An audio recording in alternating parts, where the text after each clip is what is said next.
थियाबारि प्राइमारिनि गासै इउपिपिएलनि दैदेनगिरि नोंथांमोन आरो बे ओनसोलनि गासै रायजो राजा नोंथांमोन दा गिबियावनो नोंथांमोननिसिम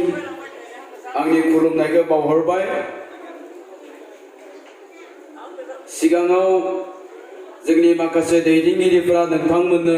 गोबां बाथ्रा बुंलांबाय, निश्चय नोंथांमोना बुजिनानै मोनदों। दा आंबो फंनैसो नोंथांमोननि सिगाङाव दिनैनि नैबे राजखान्थियारि थासारिनि सोमोन्दैनो बिबुंथि लाखिनो नागिरदों। अदेबानि आं नैबे खोथाखौ बुंनो नागिरदों जे नोंथांमोनजों जेब्ला आं गुबुन समाव लोगो मोनलायदोंमोन, बे समाव सासे एक्टर हिसाबैसो लोगो मोनलायदोंमोन, सावलुन बावलुन बाथ्राबो बुंदोंमोन, बबेबा जायगायाव होसो जादोंमोन बोले माबा माबि बुंखांनानै मेन्देला थाबानो दिगदार जानो नागिरबाय थायो। दा खिन्थु नोंथांमोननि सिगाङाव आङो दिनै सासे एक्टर महरै फैयाखै रायजोफोर, सासे राजखान्थि हान्जानि बिबानगिरि महरैसो फैदों आरो राजखान्थिनि सोमोन्दैसो नोंथांमोनजों खोथा रायलायनो नागिरदों। दा मेन्देलायाबो फैफानो नागिरदोंमोन, आं लाबोफायाखै, दिगदार जाबाय थायो बेखौ लाबोफाबाथाय, आरो मानसिया सम माबा लाव बेगर बेराम जानो नागिरो, ओंखायनो लाबोफायाखै आं। दा जेखियानो जा रायजो राजा नोंथांमोन,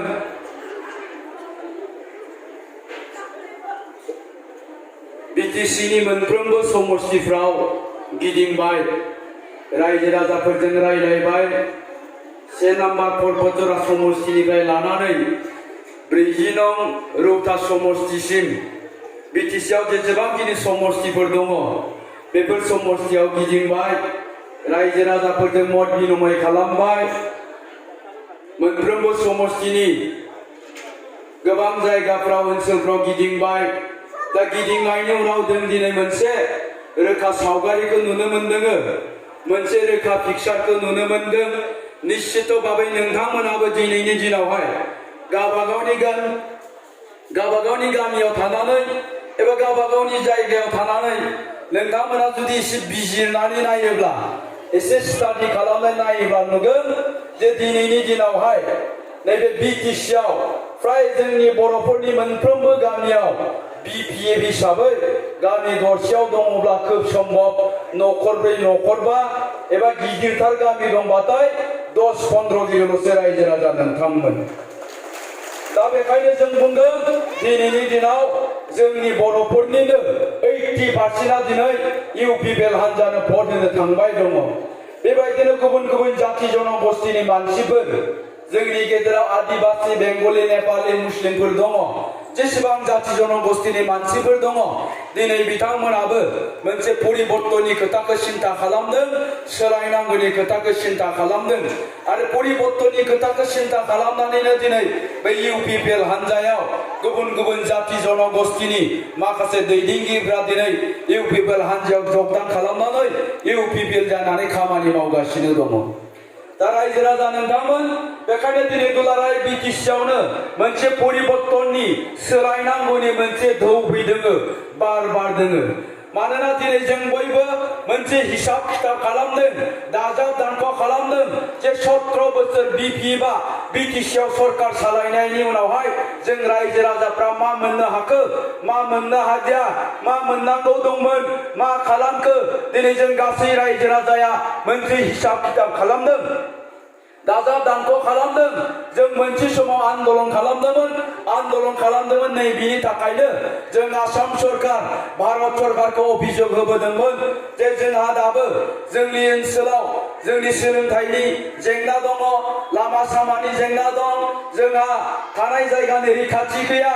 जोंनि समाज बेबस्थाया मोजां नङा, रांखान्थि हालोदा मोजां नङा। गतिके जोङो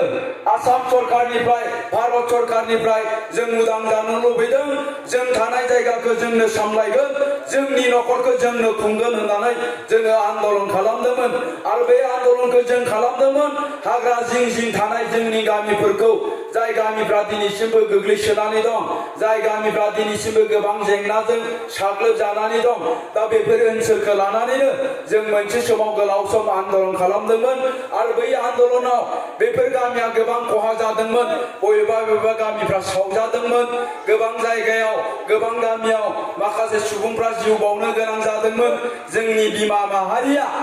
जिनाहारि खालामजानो गोनां जादोंमोन आरो बेबायदि गोलाव सम आन्दलन खालामनायनि उनावहाय जोङो बिएसिखौ मोननो हादों बिनि उनाव जों बिटिसि मोनदों दिनै बिटिसिखौ बे बिपि एबा 17 बोसोर सालायबाय बे 17 बोसोर सालायनायनि उनावहाय जों दिनै मोनसे हिसाब खिथाब खालामदों दाजाब दानख' खालामदों हिसाब खिथाब दाजाब दानख' खालामनानै जों दिनै नुनो मोनबाय जायफोर ओनसोलखौ लानानै जों मोनसे समाव आन्दलन खालामदोंमोन बैफोर ओनसोला दिनै 17 बोसोरनि उनावबो एखे रोखोमैनो दं दासिमबो बे ओनसोलाव लामा जायाखै दासिमबो बेयाव सोलोंथाइनि बेबस्थाया मोजां नङा समाजनि बेबस्थाया मोजां नङा रांखान्थियारि हालोदा मोजां नङा आरो बे 17 बोसोरनि उनावहाय जोङो हिसाब खिथाब खालामनायनि उनाव नुबाय बे बिपिएफ सरकारा बे 17 बोसोराव जोंनि गोरिब गुन्द्राफोरखौ जब कार्डनि मुङाव थगायबोदों न'नि आइडिनि मुङाव जाख्लबोदों साख्रिनि मुङाव बिथांमोना बिजनेस खालामबोदों बेफार खालामबोदों आरो बे 17 बोसोर बिपिएफ सरकार सालायनाय समाव जोंनि बिटिसिआव 12 लाखनिख्रुइबो बारा दिनै बेकारनि अनजिमाया बांबाय मानोना बे 17 बोसोराव बिपिएफआ खुनु जोंनि बेकार मानसिफोरखौ संस्थापन होनायनि जेबो पलिसि लायाखै दा बिनि थाखायनो जों दिनै बयबो सोलायनायखौ लुबैदों बयबो परिबर्तनखौ लुबैदों जों सोलायनायखौ लुबैदों जे बे 17 बोसोराव बिपिएफ सरकारा जोंनि गोरिब गुन्द्रा दुखिया मानसिफोरखौ बे जब कार्डनि मुङाव थगायबोदों जब कार्डनि मुङाव बिथांमोना कारापसन खालामबोदों जोङो जेब्ला दाखालि भेरगाव समस्तियाव जों केम्पिं खालामनो थांदोंमोन बे समाव जों रायजो राजाफोरजों जब कार्डनि सोमोन्दै रायलायदोंमोन बे समाव भेरगाव समस्तिनि रायजो राजाफ्रा जोंनो मोनसे खोथाखौ बुंदों जब कार्डनि बेलायाव जे सारमोन जोंनियाव जुदि जब कार्डनि मुङै जोंनि एकाउन्टआव फैसा हाबोब्ला जोंनि मेम्बारफ्रा चेयारमेनफ्रा जोंखौ ज' बुथुमना लांनानै बेंकआव लाना थांनानै फैसाखौ दिहुननो होयो फैसा दिहुननानै 1500 हाबोब्ला 1200खौ गावसोर लानानै 300 थाखा जोंनो बेंकआव फैनायनि नामाव हाजिरासो होयो होननानै बुंदों दा नोंथांमोननि जायगायाव जादोंना जायाखै बेखौ मिथिया जोंनि जायगायावबो बिदिनो जादों जोंनि जायगायावबो जेलानाखि जब कार्डनि एकाउन्टआव फैसा हाबो अब्ला बै मेम्बारफ्रा न' हाबो जब कार्डनि खामानि मावग्राफोरनियाव न' हाबनानै 1000 थाखा हाबदोंब्ला बिसोरनिफ्राय 700 थाखाखौनो लांफिनो बेनिफ्राय जोंनियाबो मा खालामबाय जब कार्डआव खामानि मावग्राफ्रा मेम्बारफ्रा मा बुङो फैसा बिनायाव एबारखालि फैसाखौ हराब्ला फैगौनिफ्राय नोंनि एकाउन्टआव फैसाखौनो सोनानै होला होननानै बुङो दा बेबायदि जादों रायजो राजा नोंथांमोन दा जों बेफोरनिफ्राय उदां जानो लुबैदों बेफोरनिफ्राय बेफोर सिस्टेमखौ जों सोलायनो लुबैदों आरो बेफोर सिस्टेमखौ सोलायनो गोनांब्ला जोंनिया दिनै सरकारानो सोलायनांगोन जोंथ' नुदों दिनै मेम्बारफ्रा बै चेयारमेनफ्रा गावसिनि नामावबो जब कार्ड दं गावनि हिनजावनि नामावबो जब कार्ड दं फिसाजोनि नामावबो जब कार्ड दं फिसालानि नामावबो जब कार्ड दं बिसिना खामानि मावलायनो नाङा मास मोनफ्रामबो हाबबाय थायो दिनै बे अबस्था जानानै दङ दा बेखायनो रायजो राजा नोंथांमोना मोनसे खोथाखौ गोसोआव लाखि जोंनि साफ्रोमबो जब कार्ड हल्डारा बोसोरसेयाव 100 दिननि खामानि मोनथारनो नांगौ 100 दिननि फैसा मोनथारनो नांगौ खिन्थु बेखौनो दिनै जों बिपिएफनि जायफोर मेम्बार चेयारमेनफोर बिसोरो जोंनि गोरिब गुन्द्राफोरखौ थगायबोदों नासयबोदों बे जब कार्डनि फैसाखौ बे बिपिएफनि मानसिफ्रा गावसोरसो राननानै जाजोबदों साफ्रोमबो बिपिएफ नेताफोरनिया आखाइ आखाइ जब कार्ड दङ गावसिनि हिनजावनि जब कार्ड दङ नोंथांमोना नायोब्लानो नुगोन दा बेबायदि जानानै दङ बेखायनो जों बेफोरनिफ्राय दिनै उदां जानो लुबैदों आरो रायजो राजाफ्रा सोलायनायखौ लुबैदों दा बेबायदिनो न'नि आइडिनि मुङाव नुबाय जोङो बे 17 बोसोराव जोंनि दुखिया मानसिफोरखौ बे बिपिएफनि चेयारमेन मेम्बारफ्रा न'नि आइडिनि मुङावबो थगायबोदों जाख्लबोदों आरो आथिखालाव मोनसे घटना जाबाय दङ नोंथांमोननियाव जादोंना जायाखै मिथिया आधार कार्डजों लिंक खालामनाय बे आधार कार्डजों लिंक खालामनायखौबो बिपिएफनि मानसिफ्रा मा बुंदों जे बिपिएफनो जाय भट नो आइडियासो जागोन होननानै बुङो खिन्थु मोनसे खोथाखौ गोसोआव लाखि मोनसे खोथाखौ बुजिनानै ला बे PMAY न'नि आइडिखौ कुनु बिपि एबा कुनु बिटिसि सरकारा होनो हाया बेयो जाबाय भारत सरकारनि मोनसे आसुनि भारत सरकारा मोनसे सिन्था खालामदों 2022 सननि गेजेराव जेसेबां गोरिब गुन्द्रा मानसिफोर दं जेसेबां दुखिया मानसिफोर दं न' मोनथावनाय मानसिफोर दं बिसोर गासिबो 2022 सननि गेजेराव न' मोनजोबनो नांगौ होननानै भारत सरकारा मोनसे आसुनि खालामदों आरो बे हिसाबैनो सिगाङाव जों जायफोर न' आइडि मोनबोबाय बे हिसाबैनो जों मोनबोबाय थादों 2011 सनावनो जोङो सेन्सास खालामदों जायखौ जों इक'नमिक सेन्सास होननानै बुङो बै मास्टार पार्टि सेन्सास खालामफैदों नोंसानाव दंखल दंना गैया नोंसानाव फायखाना दंना गैया नोंसानाव साइकेल दंना गैया नोंसानि न'आ माबायदि हा खेथि खालामग्राया खै बिगा बेफोरनि जोङो मोनसे सेन्सास खालामफैदों जायखौ जों इक'नमिक सेन्सास होननानै बुंदों बे सेन्सास हिसाबैनो जोंनि गासैनिबो लिस्टआ गासैनिबो नामा जोंनि भारत सरकारनि आखायाव दंहैयो दा बे लिस्ट हिसाबैनो दिनै जोंनो न'नि आइडिफोरखौ हरगासिनो दङ होबोबाय थादों दा खिन्थु देग्लाय मा खालामनो नागिरदों जिहेतु जोंना टेक्न'लजिया डेभेलप जाबाय बयनिबो आखाइ दा इन्टारनेट दंसै बे हिसाबै देग्लाय मा खालामनो नागिरदों जाहाथे रावखौबो थगायनो हाया सिगांफोरनि बायदि सोरबा बिस्थिराम बसुमतारिनि न'खौ सोरबा समबारुनो जाहाथे हैनो हाया बेखायनो देग्लाय मा खालामनो नागिरदों बै समबारुनि नामजों समबारुनि आधार कार्डजों लिंक खालामनो नागिरदों दा बेखायनो आधार कार्ड लानाय समाव जोंनि मेगनखौबो लादों आखाइखौबो लादोंना लायाखै लादोंनो दा बै आधार कार्डजों समबारु बसुमतारिनि नामजों बेखौ लिंक खालामनो नागिरदों लिंक खालामनायनि उनाव मा खालामबावगोन बेखौ जिअ'टेग होननानै बुंदों सेटेलाइटजों नायबावगोन बे मानसिया बे जायगानि नंमारगोना नंमारा बे मानसिया बेनो नंमारगोना नंमारा बे गासैखौबो नायनायनि उनावसो देग्लायनि बे न'नि आइडिया जानानै फैगोन रायजो राजानि दा बे खोथाखौनो बिपिएफनि मानसिफ्रा जोंनि जाम्बा जाम्बि गोरिब गुन्द्रा मानसिफोरखौ थगायनानै बुंदों जे एबार जोंनो जाय बिपिएफनो भट होगोन बिनि आधार कार्डआसो लिंक जागोन बिसोर न'नि आइडि मोनगोन होननानै बुंदों दा बेफोर खोथाया मिसा दा बेखायनो रायजो राजा नोंथांमोनखौ बुंदों जायफ्रा आधार कार्ड दङ बिथांमोना ब्लक अफिसाव थां ब्लक अफिसाव थांनानै जिआरएसखौ लोगो हमै आधार कार्डआ लिंक जागोन आरो नङाब्ला मा खालाम गामिनि एलपि स्कुलावनो जिआरएसखौ लेंहर आधार कार्डखौ लिंक खालाम जों कुनु दिन इउपिपिएल हान्जानि दैदेनगिरिफ्रा रावबो बेबायदि बुङाखै जों खालि मोनसे खोथाखौल' बुंदों जे 2022 सननि गेजेराव जोंनि साफ्रोमबो गोरिब गुन्द्राफ्रा न' मोनजोबथारनो नांगौ जायफ्रा न' मोनथावनाय मानसिफोर दं आरो जायफ्रा 2022 सननि गेजेराव न' मोननो हायाखिसै न'नि आइडि मोननो हायाखिसै बैसोर साफ्रोमबो गोरिब गुन्द्रानो बड'लेण्ड आवास योजनानि गेजेरजों जों इउपिपिएल सरकाराव फैनायनि उनावनो एखे रोखोमनि PMAY न'नि बायदि न' बानायनो थाखाय जोङो मोनसे आसनि प्रस्तुत खालामदों रायजो राजा नोंथांमोन दा बेखायनो जों रायजो राजा नोंथांमोनखौ खावलायदों आरो दिनै बयबो रायजो राजा बे खोथाखौनो सिन्था खालामदों दा बेफोरबायदि मोनसे गोग्गो सरकारखौ जों लाबोनांगोन आरो बेबायदि गोग्गो सरकारखौ गायसननो गोनांब्ला जोंहा दिनै परिबर्तन खालामनांगोन जों बिटिसिआव मोनसे सोलायनाय लाबोनांगोन जों गासै रायजो राजाफ्रा खौसे जानानै आरो बेबायदिनो दिनै बे 17 बोसोराव बिपिएफआ बिटिसिआव साख्रिनि फालांगि खालामबोदों मानोना जों नुदों बे 17 बोसोराव बिपिएफआ जाय 10 लाख होनो हायो जाय 12 लाख 15 लाख थाखा होनो हायो बैसोरनोसो साख्रि होदों जोंनि गोरिब गुन्द्रानि फिसाफ्रा रावबो साख्रि मोननो हायाखै नोंथांमोना निश्चय खोनादों खोमा दिनैनिफ्राय दानब्रै सिगां 29टा बै ट्रेन्सपर्ट डिपार्टमेन्टनि साख्रिया केन्सेल जादों दा बिसोरो सोरमोन जों नागिरनायनि उनाव नुबाय बिसोर जाबाय सोरबा सेक्रेटारियेटनि प्रिन्सिपाल सेक्रेटारिनि फिसाला सोरबा राजीब ब्रह्म इएमनि बाय बाहागिनि फिसाला सोरबा हाग्रामा महिलारिनि बाय बाहागि सोरबा बिपिएफ लिडारनि बाय बाहागि फिसालाफ्रासो बे साख्रिखौ लाजोबदोंमोन उइदाउट इन्टारभिउ बिथांमोना जेबो इन्टारभिउ होआबालासिनो कुनु सिस्टेमजों थाङाबालासिनो साख्रिखौ लादोंमोन जायनि थाखाय बे 29टा साख्रिया केन्सेल जादों दिनै बेफोरखौ नागिरनो थाङोब्ला गोबां हाजार साख्रिया केन्सेल जागोन रायजो राजा नोंथांमोन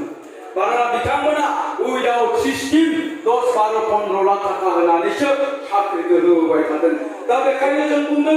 जे जोंनि गोरिब गुन्द्रानि फिसायाबो लेखा गोरों दं एमएससी पास दं एमए पास दं बिएससी पास दं बिए पास दं बे जोंनि गोरिब गुन्द्रानि फिसाफ्राबो साख्रि मोननांगोन आरो जोंनि गोरिब गुन्द्रानि फिसाया साख्रि मोननांगौब्ला गावसोरनि सार्टिफिकेटजोंसो मोननांगोन गावसोरनि मेडेलजोंसो मोननांगोन मेरिटजोंसो मोननांगोन थाखा फैसाजों नङा मानोना जोंनि गोरिब गुन्द्रानि फिसाफ्रा थाखा होनानै साख्रि लानो हाया दा बेखायनो जों बुंदों बेफोरबायदि जानो गोनांब्ला दिनै जोंना सिस्टेमानो सोलायनांगोन आरो बै सिस्टेमखौ सोलायनो गोनांब्ला जोंनिया दिनै सरकारानो सोलायनांगोन दिनैनि दिनाव हाग्रामा महिलाया मा होनो नोंथांमोना खोनादों निश्चय मिडियाफ्रावनो खोनादों हाग्रामा महिलाया मा होनो जे আমার বিটিসি কোনো আইন কানুন নাই আমার বিটিসি কোনো সিস্টেম নাই বিটিসি আন্দাজতে চলি থাকে বিটিসি আন্দাজতে सोलिबाय थायो दा जों बेबायदि आन्दाजाव सोलिबाय थाग्रा सरकारनो जोंनो नाङा बेबायदि पार्टिखौ जोंनो नाङा जोंनो नांगौ मोनसे आयेन कानुन मानिनानै सोलिग्रा सिस्टेमजों सोलिग्रा मोनसे सरकार आरो बे जानो गोनांब्ला दिनै जोंनियाव सोलायनाय लाबोनांगोन रायजो राजा नोंथांमोन जोङो परिबर्तन लाबोनांगोन जाय परिबर्तननि गेजेरजों जोंनि गोरिब गुन्द्रानि फिसाफ्राबो साख्रि मोननो हागोन दिनैथ' मा जादों जोंनि गोरिब गुन्द्रानि फिसाफ्रा जों जुदि बुङोब्ला मोजाङै फराय बाबु फार्स्ट डिभिजन मोननांगोन स्टार मोननांगोन डिस्टिंक्शन लाखिनांगोन 90% मोननांगोन मोजाङै फराय होननानै बुङोब्ला दिनै जोंनि गोरिब गुन्द्रानि फिसाफ्रा मा बुंग्रा जादों फरायनानै मा जानो सा 80% लाखिनानै मा जानो 90% लाखिनानै मा जानो बे नाम्बारजों साख्रि मोनालै सा फैसाजोंसो साख्रि मोनो होननानै बुङो आरो खोथाया दिनै दिनाव नंद्राया नङा नंगौ जोंथ' नुबोबाय 80%नि गथ'आबो इन्टारभिउ होदों 35% मोननाय गथ'आबो इन्टारभिउ होदों नाथाय इन्टारभिउआव सोर पास जाखो जाय 35% मोनबाय बिसोर इन्टारभिउआव पास जाबाय माबोरै पास जाखो 12 लाख थाखा होनानै दा गतिके जोंनि गथ'फोरनि मेन्टेलिटियाबो जालांबाय गोरिब गुन्द्रा फिसाफोरनि मेन्टेलिटिया दिनै फरायनाय टाइमाव मा खालामो बिलिफां समाव बहाबा दुब्लिबारि गेजेराव थानाय खालपाराव जिरायहैनानै बियारसो लोंबाय थायो गेंग्रासो जाबाय थायो बेबायदि मन्दिर नागिरनानै गान्जासो सोबबाय थायो दिनै जोंनि फिसाफोरखौ बेबायदि साननो बायथ' खालामदों दा रायजो राजा नोंथांमोन दा बेखायनो जों बेफोरनिफ्राय उदां जानो लुबैदों आरो बेफोरनिफ्राय उदां जानो गोनांब्ला जोंनो मोनसे गोग्गो सरकार नांगोन दा जाय मानसिफ्रा मोजां खोथाखौ सिन्था खालामनो हादों साफ्रोमबो इडुकेटेड जायफोर बि पास एमए पास लाइमोन सेंग्रा सिख्लाफोर दङ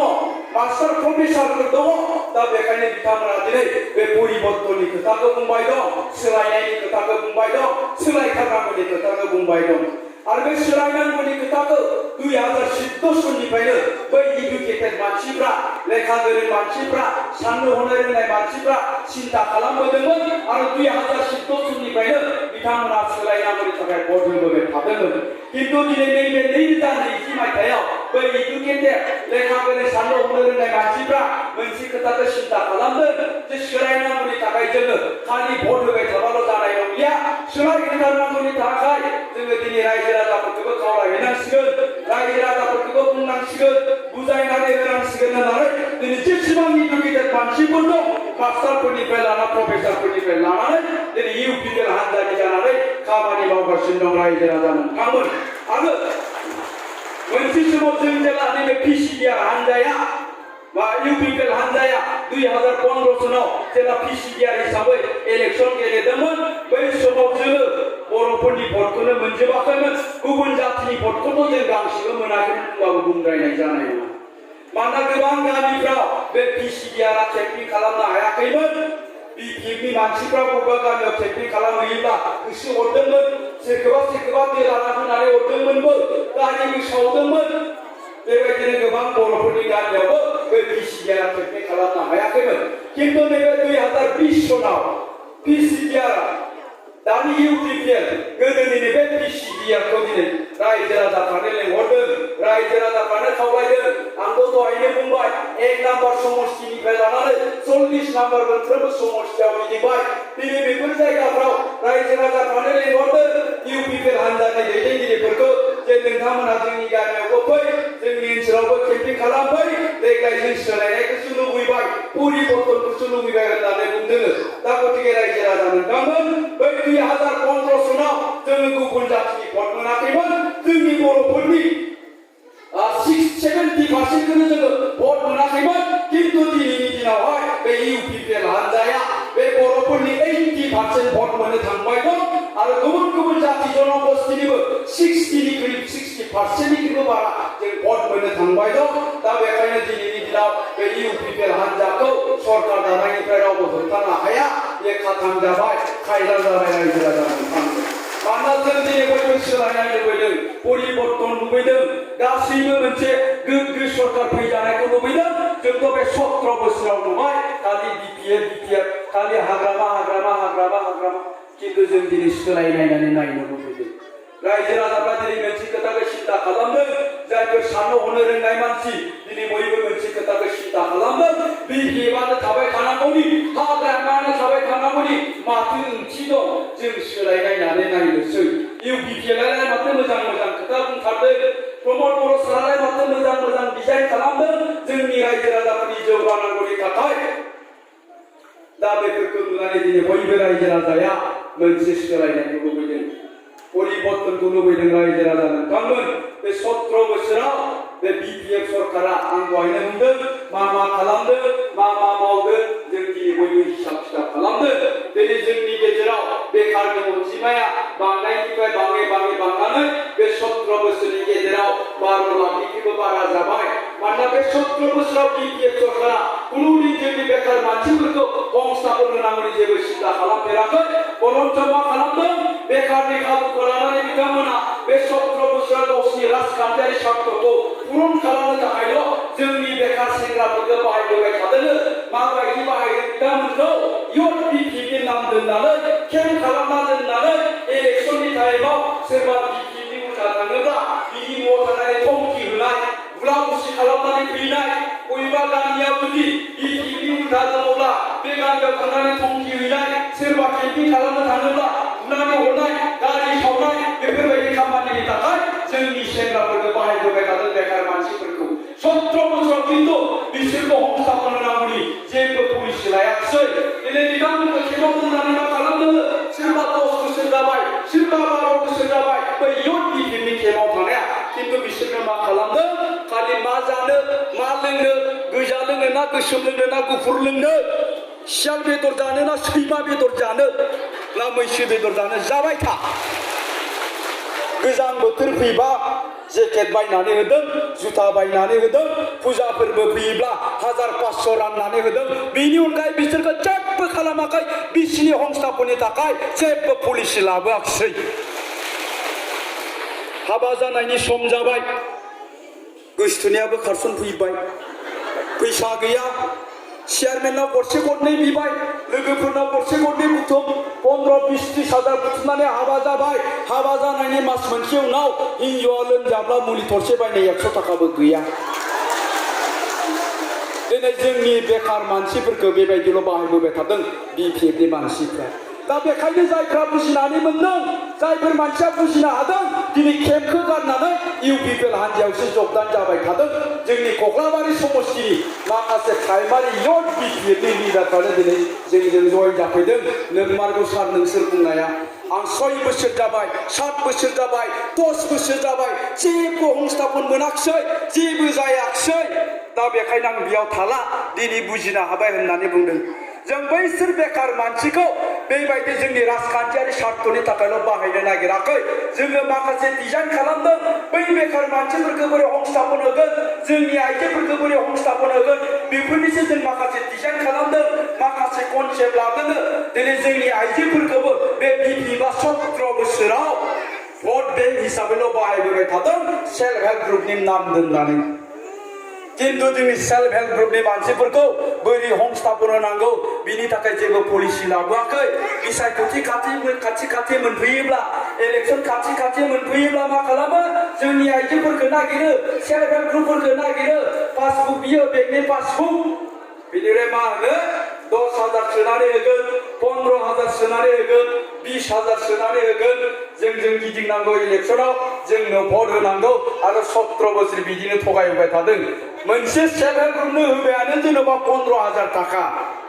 15 जन सेल्फ हेल्प ग्रुपनो 15,000 थाखा होबाय बेसेबां गोलैखो 1000 थाखा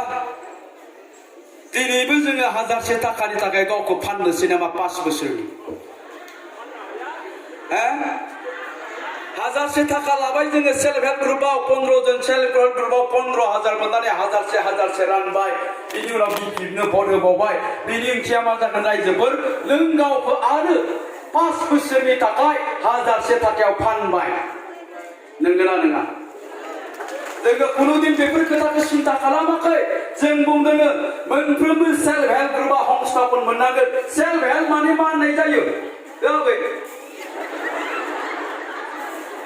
मेन्डेले आदे सेलेपे हेलेपे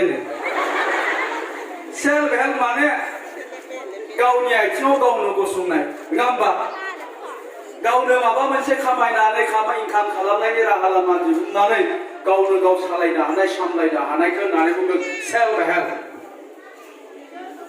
दा बै सेल्फ हेल्प ग्रुपनि मानसिफोरखौ बोरै संस्थापन होनांगौ बै बेकार मानसिफोरखौ बोरै संस्थापन होनांगौ बेफोरनि जों माखासे डिजाइन लादों जायखौ जोङो Bodoland rural and urban livelihood mission होननानै बुंदों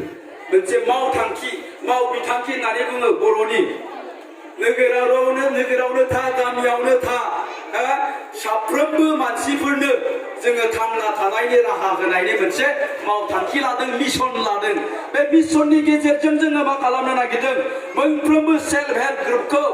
बेकार मानसिफोरखौ स्किल डेभेलपमेन्टनि ट्रेनिं होनानै स्किल डेभेलपमेन्टनि ट्रेनिं माने बै एमब्रयदारिखौ माबोरै सियो दाउखौ माबायदि फियो अमाखौ बोरै फियो नाखौ बोरै फियो बोरमाखौ बोरै फियो मोसौखौ बोरै फिगोन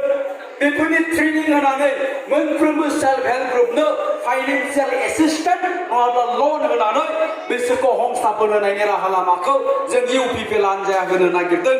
गाबोन मोनसे सेल्फ हेल्प ग्रुपनो अमा फिनायनि नामाव जुदि 5 लाख थाखा होयोब्ला बे 5 लाख थाखाया फैगौ बोसोराव बेसेबां जागोन खमैबो 10 लाख थाखा जागोन बियो उननि बोसोराव बेसेबां जागोन 15 लाख थाखा जागोन बेनि उननि बोसोराव बेसेबां जागोन 20 लाख थाखा जागोन बेफोरबायदि जायोब्लानो जोंनि सेल्फ हेल्प ग्रुपफ्रा संस्थापन मोनगोन दिनै जों बेफोरनिसो डिजाइन खालामदों रायजो राजा नोंथांमोन खिन्थु नोंथांमोन बायदि बै हिनजावफोरनि सेल्फ हेल्प ग्रुपखौ जोङो इलेक्सन टाइमावल' 10,000 15,000 20,000 जासिनानै जोंनि राजखान्थियारि स्वार्थखौ पूरन खालामनो नागिराखै खिन्थु जोंनिया हिनजावफ्रा आइजोफ्रा ल'बा बारा जायो इसेखौनो लब खालामो ओंखायनो मा आरो आथिखालाव मा खालामबाय थादों जोंथ' कमप्लेन होदों CRP ना मा दङ CRPबो जोंनि बेजाय मा होनबाय थादोंमोन बिसोरो बै सेल्फ हेल्प ग्रुपखौ लेंथुमनानै मा होनदों दे एबा देग्लायनिफ्राय सेल्फ हेल्पनि गेजेरजोंसो अंगनवाडीनि साख्रियाबो मोनगोन सेल्फ हेल्प ग्रुपनि गेजेरजोंसो जब कार्डनिबो माबा जब कार्ड लांबायलै 8 घन्टा रेशन कार्डबो मोनगोन सेल्फ हेल्प ग्रुपनि गेजेरजोंसो टिकाबो मावनो मोनगोन आरो एबार जायफोर BPFनो भट होआ जायफोर सेल्फ हेल्प ग्रुपआ बे 17 बोसोराव जिखिनि फैसा लाबोबाय बेफोर गासै फैसाखौनो होजोबनांगोन होननानै जोंनि जाम्बा जाम्बिफोरखौ थगायगासिनो दं जोंनि फैसा दा नोंसिनिखौबो थगायनो